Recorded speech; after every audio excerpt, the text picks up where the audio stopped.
एक बार फिर से स्वागत है आपका आपके अपने YouTube चैनल अनमोल कोचिंग में।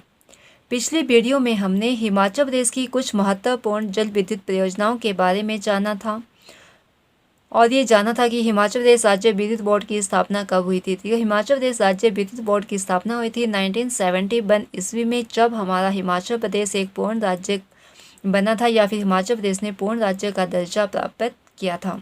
उसी वर्ष हिमाचल प्रदेश राज्य विद्युत बोर्ड की भी स्थापना की गई थी। और हिमाचल प्रदेश में कुल 5 नदियां बहती है, जिनमें से सतलुज नदी पर सबसे ज़्यादा विद्युत उत्पादन किया जाता है और सतलुज नदी की सबसे ज़्यादा विद्युत उत्पादन क्षमता है। आज हम जानेंगे उन परियोजनाओं के बारे में जो उनका कार्य अभी प्रगति पर है, जो अभी निर्मित हो रही हैं, जिनका निर्माण कार्य अभी तक चला हुआ है। आइए अब जानते हैं हम एक एक परियोजनाओं के बारे में कि वे परियोजना किस नदी पर स्थित है, किस जिले में है और उनकी उत्पादन क्षमता कितनी है और उनकी कार्यकारी एजेंसी कौन सी है। पहली परियोजना है कसांग परियोजना। कसांग परियोजना सतलुज नदी की सहायक नदी कसांग पर स्थित है, किन्नौर जिले में, और इसकी उत्पादन क्षमता है 243 मेगावाट। नेक्स्ट परियोजना ऊहल द्वितीय परियोजना। ऊहल द्वितीय परियोजना व्यास नदी की सहायक नदी रीना नदी या ऊहल नदी पर मंडी जिले में स्थित है और इसकी उत्पादन क्षमता है 70 मेगावाट। नेक्स्ट परियोजना है ऊहल तृतीय परियोजना। ऊहल तृतीय परियोजना भी रीना नदी या ऊहल नदी पर स्थित है, जो कि व्यास की सहायक नदी है। मंडी जिले में ये परियोजना स्थित है और इसकी उत्पादन क्षमता है 100 मेगावाट। नेक्स्ट परियोजना है सबाल कुड्डू परियोजना। सबाल कुड्डू परियोजना यमुना नदी की सहायक नदी पब्बर नदी के सहायक खड्ड सबाल कुड्डू खड्ड पर स्थित है, सिरमौर जिले में, और इसकी उत्पादन क्षमता है 111 मेगावाट। अगली परियोजना है सैंज परियोजना। ठीक है, सैंज नदी ये परियोजना स्थित है कुल्लू जिले में, ब्यास नदी की सहायक नदी सैंज नदी पर। ठीक है, सैंज और तीर्थन नदियाँ ब्यास नदी में लाजी में आकर दोनों ये ब्यास नदी में मिलती हैं और इसकी उत्पादन क्षमता है 100 मेगावाट। और सैंज परियोजना की कार्यकारी एजेंसी है NHPC, National Hydro Power Corporation. Kol बांध परियोजना। ठीक है, कोल परियोजना स्थित है सतलुज नदी में बिलासपुर जिले में और इसकी उत्पादन क्षमता है 800 मेगावाट और यह हिमाचल की एकमात्र NTPC है, नेशनल थर्मो पावर कॉरपोरेशन। ठीक है, और कोल बांध परियोजना चलाई जा रही है रूस की सहायता से। ठीक है, यहाँ से क्वेश्चन इस प्रकार भी बनता है आपका कि कोल बांध में अन्य किस देश से सहयोग प्राप्त हो रहा है, तो रूस से। ठीक है, और भारत और रूस के सहयोग से ये परियोजना आपकी चलाई जा रही है और यह हिमाचल प्रदेश की एकमात्र NTPC है। नेक्स्ट परियोजना है करछम बांगटू परियोजना। करछम बांगटू परियोजना सतलुज नदी पर किन्नौर जिले में स्थित है और इसकी उत्पादन क्षमता है 1000 मेगावाट और ये चलाई जाती है या इसकी कार्यकारी एजेंसी है JP इंडस्ट्री। यह निजी क्षेत्र की सबसे बड़ी परियोजना है। इसके अलावा निजी क्षेत्र की 2 और परियोजनाएं हैं, एक पस्पा परियोजना और दूसरी मलाना परियोजना। ठीक है, और निजी क्षेत्र की परियोजनाओं में सबसे बड़ी परियोजना है आपकी करछम बांगटू, जिसकी उत्पादन क्षमता है 1000 मेगावाट।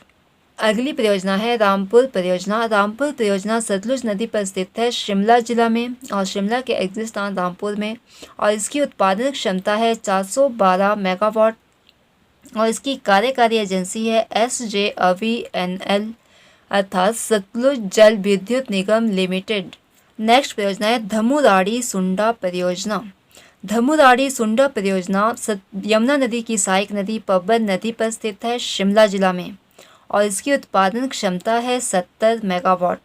और धमुराड़ी सुंडा परियोजना में भारत का सहयोग दे रहा है स्वीडन देश। ठीक है, तो भारत के अन्य किस देश की सहायता से चलाई जा रही है, स्वीडन की सहायता से। नेक्स्ट परियोजना है आलयन दुहंगन परियोजना। आलयन दुहंगन परियोजना ब्यास नदी पर स्थित है, कुल्लू जिले में, और इसकी उत्पादन क्षमता है 192 मेगावाट और इस परियोजना की कार्यकारी एजेंसी है AD पावर कॉरपोरेशन अर्थात Abu Dhabi power corporation. Next परियोजना है मलाना द्वितीय परियोजना या मलाना सेकंड परियोजना। मलाना सेकंड परियोजना ब्यास नदी की सहायक नदी पार्वती नदी पर कुल्लू जिले में स्थित है और इसकी उत्पादन क्षमता है 100 मेगावाट। पार्वती नदी का उद्गम होता है मनतलाई झील से और यह ब्यास नदी की सबसे बड़ी सहायक नदी है। पटकरी परियोजना। पटकरी परियोजना ब्यास नदी की सहायक नदी पटकरी जो कि मंडी जिले में स्थित है और इसकी उत्पादन क्षमता है 116 मेगावाट। नेक्स्ट परियोजना है टीडोंग परियोजना। टीडोंग परियोजना सतलुज नदी के सहायक खड्ड टीडोंग खड्ड पर किन्नौर जिले में स्थित है और इसकी उत्पादन क्षमता है 100 मेगावाट। खाब परियोजना। खाब परियोजना सतलुज नदी पर स्थित किन्नौर जिले में स्थित है और इसकी उत्पादन क्षमता है 1020 मेगावाट। खाब स्थान पर या नागमिया स्थान पर स्पीति नदी सतलुज नदी में आकर मिलती है। जांगी थोपन परियोजना सतलुज नदी पर किन्नौर जिले में स्थित है और इसकी उत्पादन क्षमता है 960 मेगावाट। चांगो थांगथांग परियोजना। चांगो थांगथांग परियोजना भी सतलुज नदी पर स्थित है किन्नौर जिले में और इसकी उत्पादन क्षमता है 140 मेगावाट। शोंगटोंग परियोजना सतलुज नदी पर किन्नौर जिले में स्थित है और इसकी उत्पादन क्षमता है 450 मेगावाट। शोंगटोंग परियोजना की तरह एक और परियोजना आपकी रोंगटोंग परियोजना, ठीक है। तो शोंगटोंग है किन्नौर में और रोंगटोंग है लाहौल स्पीति में, ठीक है। जो लाहौल स्पीति वाली रोंगटोंग परियोजना है वो हिमाचल प्रदेश की सबसे छोटी और सबसे ऊंचाई पर स्थित परियोजना है। नेक्स्ट परियोजना है रुकती परियोजना। रुकती परियोजना सतलुज नदी पर किन्नौर जिले में स्थित है और इसकी उत्पादन क्षमता है 1.5 मेगावाट। नेक्स्ट परियोजना है रोंगटोंग परियोजना।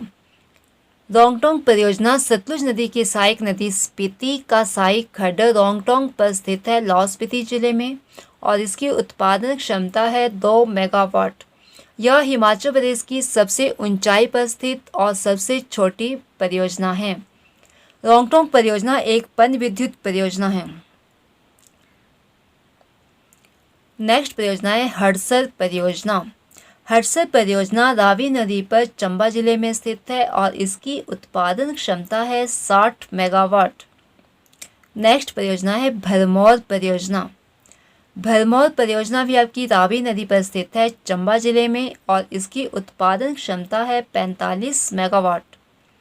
नेक्स्ट परियोजना है हिब्रा या चमेरा तृतीय परियोजना, ठीक है। चमेरा परियोजना का जो थर्ड चरण है उसे हिब्रा परियोजना के नाम से जाना जाता है। ये भी आपका रावी नदी पर स्थित है चंबा जिले में और इसकी उत्पादन क्षमता है 260 मेगावाट, ठीक है। और चमेरा से ही चमेरा झील है चंबा जिले में जो एक कृत्रिम झील है। नेक्स्ट परियोजना है मन क्षेत्रीय परियोजना। मन क्षेत्रीय परियोजना रावी नदी पर स्थित है चंबा जिले में और इसकी उत्पादन क्षमता है 100 मेगावाट। कुठेर परियोजना। कुठेर परियोजना रावी नदी पर स्थित है चंबा जिले में और इसकी उत्पादन क्षमता है 260 मेगावाट, ठीक है। कुठेर परियोजना और हिब्रा परियोजना दोनों की उत्पादन क्षमता है 260 मेगावाट। बड़ा भंगाल परियोजना। बड़ा भंगाल परियोजना भी आपकी रावी नदी पर स्थित है लेकिन ये आपके कांगड़ा जिले में स्थित है। नेक्स्ट परियोजना है सैली परियोजना। ये चिनाब नदी पर स्थित है और चंबा जिला में और इसकी उत्पादन क्षमता है 454 मेगावाट। रोआली परियोजना। रोआली परियोजना भी चिनाब नदी पर स्थित है चंबा जिले में और इसकी उत्पादन क्षमता है 500 मेगावाट। सैली और रोआली दोनों की ध्वनि दोनों का उच्चारण सेम हो रहा है, ठीक है। तो ये दोनों ही परियोजना आपकी सेम नदी चिनाब पर स्थित है और चंबा जिले। नेक्स्ट परियोजना है बुद्धिल परियोजना। बुद्धिल परियोजना रावी नदी के सहायक खड्ड बुद्धिल खड्ड पर स्थित है चंबा जिला में और इसकी उत्पादन क्षमता है 70 मेगावाट। नेक्स्ट परियोजना है चिड़गांव मझगांव परियोजना। यह परियोजना यमुना नदी की सहायक नदी पब्बर की सहायक नदी आंध्रा नदी पर स्थित है शिमला जिला में और इसकी उत्पादन क्षमता है 46 मेगावाट, ठीक है। आपको पता है कि शिमला का जो चिड़गांव है वहाँ पर आपका ट्राउट फिश फार्म भी स्थित है। नेक्स्ट परियोजना है रेणुका परियोजना। रेणुका परियोजना यमुना नदी की सहायक नदी गिरी पर स्थित है सिरमौर जिला में और उसकी उत्पादन क्षमता है 40 मेगावाट। नेक्स्ट परियोजना है छतरू परियोजना। छतरू परियोजना चंद्रा नदी पर स्थित है। जो चंद्रा और भागा जिनके कारण चिनाब नदी का निर्माण होता है तो इसे कह सकते हैं कि चिनाब की सहायक नदी चंद्रा नदी पर यह स्थित है लाहौल स्पीति जिले में और इसकी उत्पादन क्षमता है 108 मेगावाट। नेक्स्ट एंड लास्ट परियोजना है बसपा द्वितीय परियोजना। ठीक है, बसपा द्वितीय परियोजना सतलुज नदी पर स्थित है किन्नौर जिले में और इसकी उत्पादन क्षमता है 300 मेगावाट। ठीक है, ये थी हिमाचल प्रदेश की कुछ ऐसी परियोजनाएं जिनका कार्य अभी चला हुआ है, जो निर्मित हो रही हैं। ठीक है, पूर्ण रूप से बनी नहीं हुई हैं। ठीक है, यहाँ से भी एग्ज़ाम में क्वेश्चन आपके पूछे जाते हैं और आजकल ट्रेंड चला हुआ है कि एग्ज़ाम से विद्युत परियोजनाओं से क्वेश्चन पूछे जाते हैं कि उनकी कार्यकारी एजेंसी से संबंधित, कि इस परियोजना की कार्यकारी एग्जीक्यूटिव एजेंसी कौन सी है। ठीक, यदि आपको वीडियो पसंद आई तो लाइक करें, शेयर करें, कमेंट करें और साथ में दिए हुए घंटी के निशान को प्रेस करें ताकि आपको अगली वीडियो की नोटिफिकेशन प्राप्त हो सके। धन्यवाद।